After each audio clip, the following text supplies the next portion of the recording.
With the two Koreas seeking to ease cross-border tensions following an inter-Korean summit, the South Korean military took the first step Monday by announcing a plan to remove propaganda loudspeakers along the border with North Korea.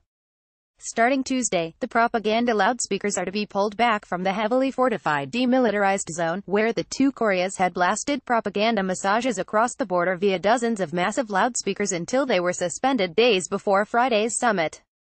The measure is a part of Seoul's initial efforts to implement the summit agreements, in which President Moon Jae-in and North Korea's leader Kim Jong-un pledged to cease hostile acts such as the loudspeaker broadcasts and sending propaganda leaflets, the military said.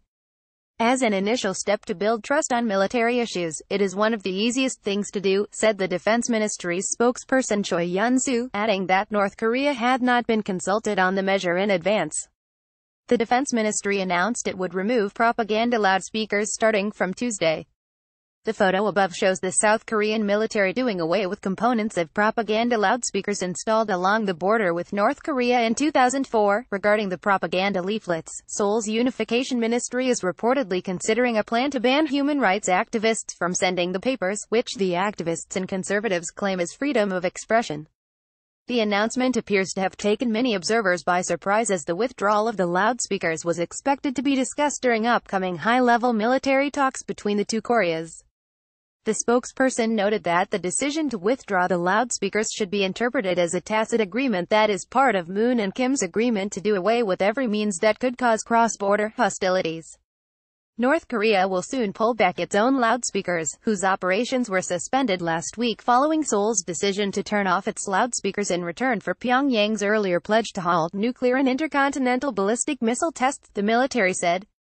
We expect North Korea to do the same as it did in response to our decision to shut down the loudspeaker broadcasts, said the spokesperson. We believe North Korea will follow through on the agreement. The propaganda broadcasts have been a source of cross-border tensions, which reached its peak in 2015 when the North threatened to attack the loudspeakers, blaring criticism of Kim Jong-un. South Korea agreed to turn them off but resumed again after the North conducted a nuclear test in 2016. The conciliatory gesture is expected to set a positive tone before the upcoming inter-Korean military talks, in which general-level military officials are expected to discuss specific measures to implement the agreements of the summit. In order to prevent miscalculations, the two Koreas' leaders agreed to return the DMZ to its original state by pulling back each other's troops and establishing a peace zone in the West Sea close to North Korea to avoid potential maritime skirmishes. The military said the upcoming military talks would address a wide range of issues, including the measures to demilitarize the DMZ and conduct other joint projects with North Korea in the cross-border region. We have not specified any agenda item yet, but we will definitely discuss various issues, the ministry's spokesperson said. We have started preparatory works and expect a success from the meeting.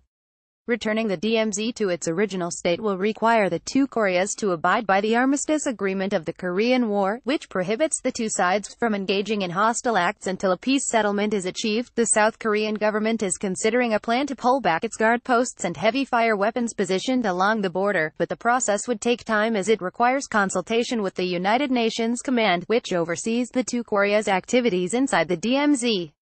Other plans to be considered are non-military measures such as launching joint projects with North Korea.